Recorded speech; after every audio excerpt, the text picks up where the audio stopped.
the electrician calls the police. At 9 a.m., paramedic John Fisk arrives at the property. When we arrived at the scene, we did not know whose house it was.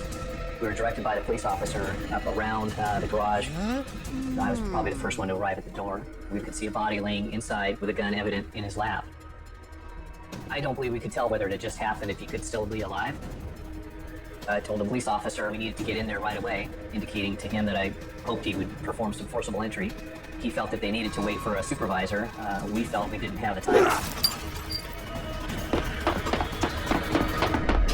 As we entered the room and approached the body, it was evident he was dead, and there was nothing we could do for him.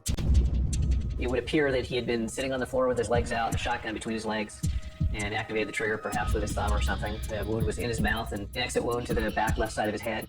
His face wasn't badly distorted or misshapen like we often see with a gunshot wound to the head.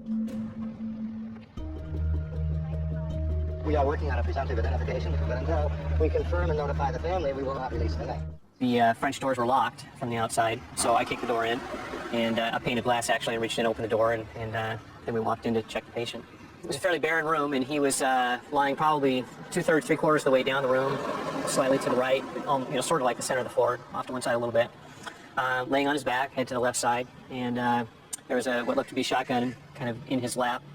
Did you have any idea who he was? I didn't.